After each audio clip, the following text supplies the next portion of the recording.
परम पूज्य गुरुदेव परमानंदनीय माता जी सूक्ष्म रूप से विद्यमान है, नमन करता हूँ। दोस्तों, आज मैं बात करूँगा आपसे, बहुत ही आवश्यक है और बहुत ही खास एक बात है। और बात दो पखवाड़ों में होकर गुजरती है। एक है धर्म क्षेत्र और एक है राजनीतिक क्षेत्र।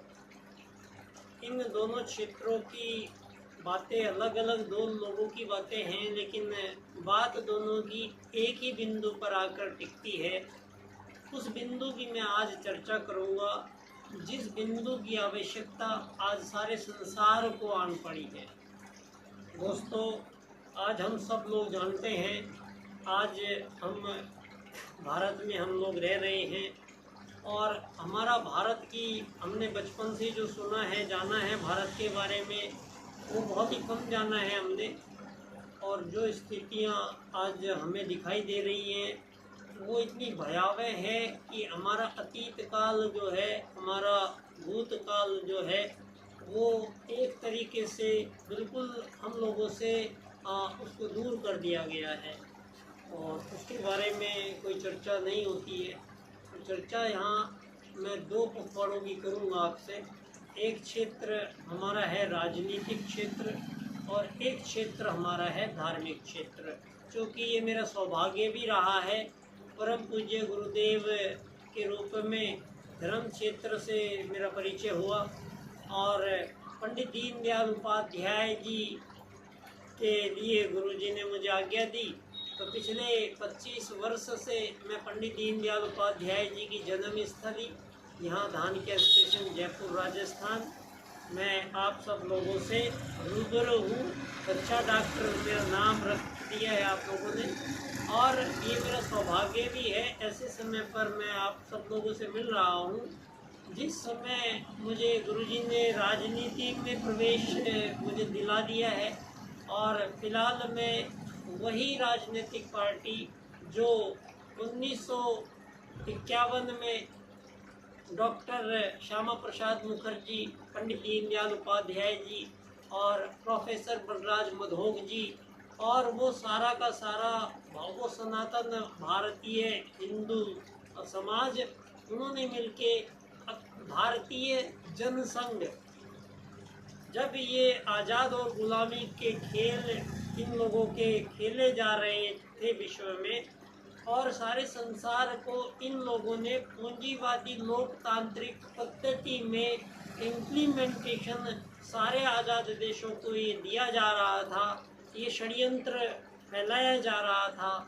उसी दौरान हमारे सनातन भारत की ओर से हमारे संस्कृति के राजदूत के रूप में एक ऐसे हुतात्मा का आगमन परम पूज्य गुरुदेव के साथ ही उसी मथुरा से पंडित दीनदयाल उपाध्याय जी चंद्रभान नंगला गांव से, और उनका जो जीवन काल है वो आप सब लोग भली भांति जानते हैं।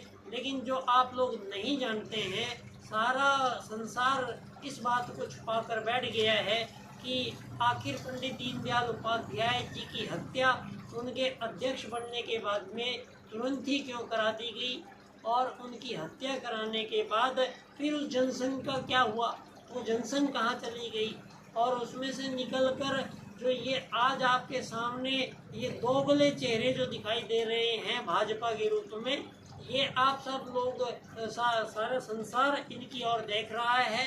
राम मंदिर के चोरी चढ़ावे से चोरी करने तक, और सारी भारत की सारी संपदाओं को, प्राइवेट सेक्टर को रोड़ियों के दाम बांट देना, और सारे एपस्टीन फाइल्स में इन लोगों की एंट्री होना, और इन लोगों को जो डीप स्टेट की जो पॉलिटिक्स है, जो डीप स्टेट की ही पॉलिटिक्स का षड्यंत्र ये पूंजीवादी लोकतंत्रवाद के रूप में इन आज़ाद देशों के रूप में इम्प्लीमेंट किया गया।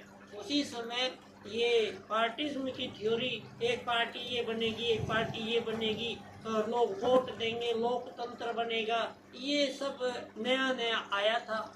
उसी दौरान यहाँ पर एक ऐसी हुतात्मा का आगमन जब महाकाल स्वयं युग परिवर्तन करने का उद्घोष लेकर उस पावन मशाल के साथ निकल पड़े हैं, उसी में अखंड दिए की साक्षी में ये सारा उपक्रम युग परिवर्तन का चल रहा है।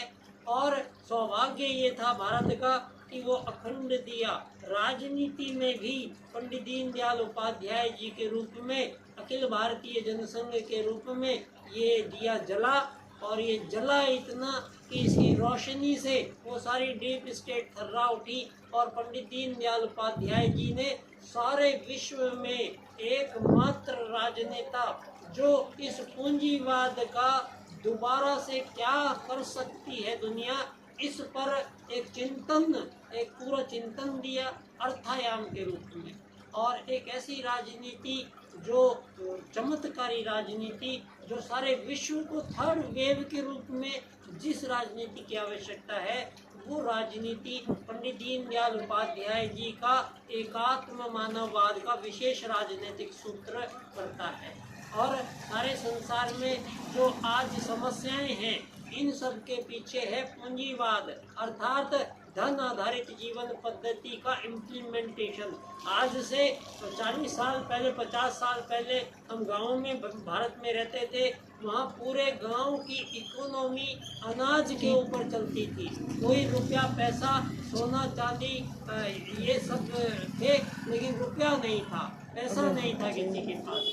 तो बिना पैसे की जिंदगी यहाँ लाखों करोड़ों वर्षों से जी जा रही थी। इसको पैसे से जोड़ देना, मानव के जीवन की मूलभूत आवश्यकताओं को पैसे से जोड़ देने का ये षड्यंत्र, पूंजीवादी लोकतंत्रवाद आज सारी दुनिया के ऊपर इम्प्लीमेंटेशन दिया गया। और इसी का परिणाम है सारी दुनिया में युद्ध, शोषण, वध, हत्याओं का एक लंबा